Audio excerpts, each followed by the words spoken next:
The room was quiet except for the faint clicks of a gaming controller. The boy sat cross-legged on the floor, eyes glued to the glowing screen, his fingers moving quickly. On a shelf nearby, his toys sat silently, forgotten. A bright red sports car stood front and center, its once polished surface now dull with dust. "This is unbelievable," muttered the car, its small wheels twitching slightly. "We used to be his favorite." A superhero action figure, perched on a ledge with his arms crossed, let out a sigh. "I know the feeling.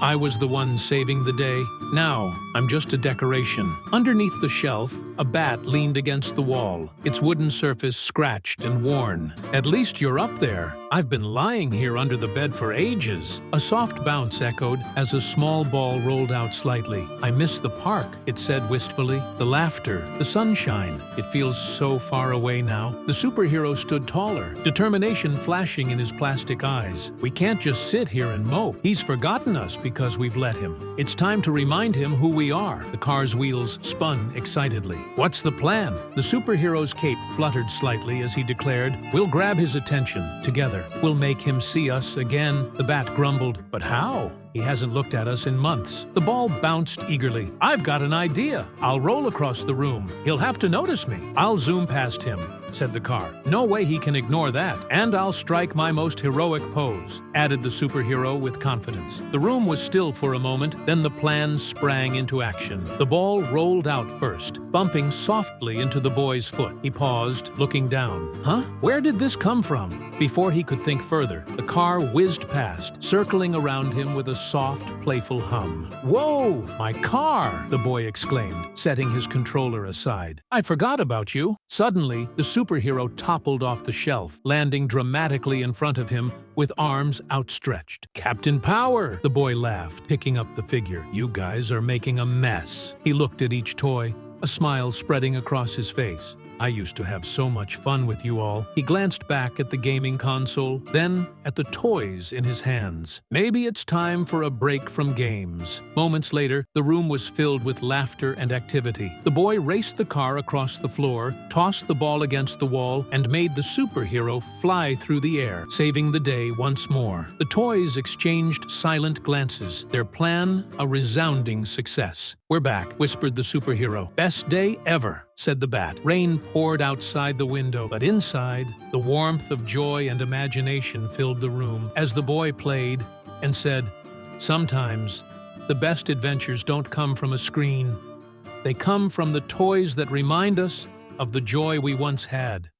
It was a chilly morning when Rizz, a quiet and shy boy, walked into school with his best friend, Max. Rizz wasn't one for making friends or chatting with classmates. His low self-esteem and introverted nature made him feel safer blending into the background. But Max, his chubby, cheerful buddy, always brought some warmth to his day. The school day was as ordinary as ever. Rizz quietly attended his classes, taking notes and keeping to himself while Max cracked jokes with the other kids. At lunchtime, they sat together in the schoolyard, sharing sandwiches and laughing at Max's silly stories. Though Rizz didn't say much, he appreciated having Max by his side. When the bell rang to signal the end of the day, grey clouds began to gather in the sky. "Looks like it's going to rain," Max said, tilting his head up. Rizz frowned. He wasn't a fan of bad weather, but he shrugged and followed Max out the school gates. As they walked home, the wind picked up, blowing dust into the air. Rizz pulled his hoodie tight around his head. "This is getting worse," he muttered. Within minutes, the wind grew fierce and rain poured down in heavy sheets. "We'd better hurry," Max shouted over the roaring wind. They dashed through the rain-soaked streets, splashing through puddles. Soon, Max's home came into view. "I'll see you tomorrow, Rizz," Max waved as he ran into his house, leaving Rizz to walk the rest of the way alone. The alley ahead was narrow and dark, and the storm only made it worse. Suddenly, a loud crack of thunder shook the ground, and a jagged bolt of lightning lit up the sky. Rizz froze. His biggest fear was thunderstorms, and now he was stuck in the middle of one. His heart pounded in his chest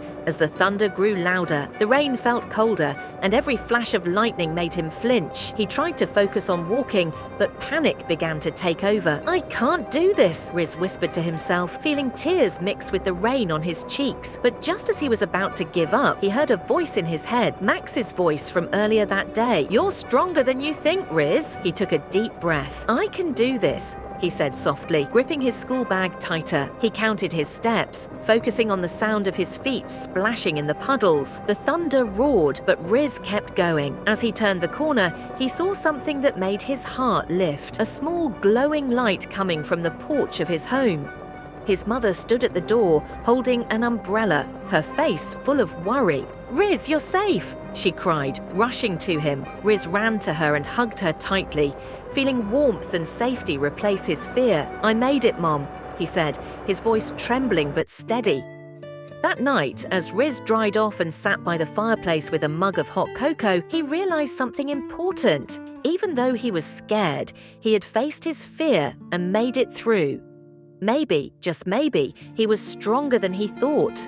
And from that day on, whenever it rained, Rizz remembered the stormy night he conquered his biggest fear, one step at a time.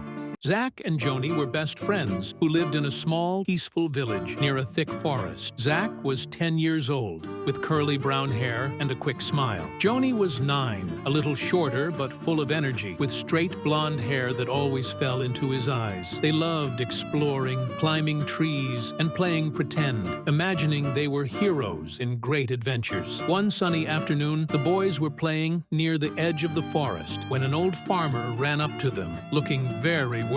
"Boys, my little lamb, Daisy, wandered into the forest. I can't go in there. The wolves might be lurking. Can you help me find her?" he pleaded. Zak and Joney glanced at each other. The forest was known for being dark and mysterious, but the thought of poor Daisy all alone made their hearts sink. "Don't worry, sir," Zak said, standing tall. "We'll bring Daisy back." The farmer hesitated. "Be careful, lads. The wolves are clever, and the forest is tricky." Joney grinned. "We're clever, too. We'll be fine." The boys packed a small bag with a flashlight, a loaf of bread, and a whistle. With a deep breath, they stepped into the forest. The sunlight faded quickly, and the tall trees cast long shadows over the mossy ground. "I think I hear her," Joney whispered, pointing toward a faint baa in the distance. The sound was faint, but enough to guide them. As they walked deeper, the forest grew eerily quiet. Suddenly, a rustling noise came from behind a bush. Both boys froze. "What was that?" Zak whispered. Before they could run, a small rabbit hopped out, twitching its nose. They laughed nervously and kept walking, feeling a little braver. After a while, they found Daisy caught in some vines near a fallen log. She looked scared, but unharmed. "We found her!" Joney cheered, running over to untangle the lamb. Zak stayed alert, keeping an eye on the shadows around them. Just as they were about to leave, a low growl echoed through the trees. 3 wolves stepped out of the shadows, their yellow eyes gleaming. "Stay calm, Joney," Zak said, his voice steady despite the fear tightening in his chest. "Back away slowly," Joney grinned. "We're clever too. We'll be fine." Joney clutched Daisy tightly and nodded. The boys moved cautiously, step by step, keeping their eyes on the wolves. But the wolves followed, closing the distance. Zak had an idea. "Joney, remember the bread? Throw it toward the bushes." Joney quickly pulled the loaf from their bag and tossed it far away. The smell caught the wolves' attention, and they darted toward it. "Now, run!" Zak shouted. The boys ran as fast as their legs could carry them, with Daisy bouncing along in Joney's arms. They leapt over roots and ducked under branches until they saw a patch of sunlight ahead. "We're almost there," Joney panted. Finally, they burst out of the forest and into the open fields, where the farmer was waiting anxiously. When he saw them, his face lit up. "You did it! You brought Daisy back!" he exclaimed, taking the lamb from Joney and patting their shoulders. "And you're safe." Zak grinned, out of breath. "It was scary, but we stuck together." Joney nodded. "Yeah, teamwork and a little bread saved the day." Word of their bravery spread quickly through the village. That evening, Zak and Joney were treated like heroes. The villagers gathered around, cheering for the 2 boys who had faced the forest and outsmarted the wolves. Zak and Joney felt proud, but they didn't let it go to their heads. They knew that real bravery wasn't about showing off. It was about helping others, even when you're scared. As they sat under the stars that night, Joney turned to Zak. "What's next, brave hero?" Zak smiled. "Whatever comes, we'll face it together." And with that, the 2 friends laughed, ready for their next big adventure.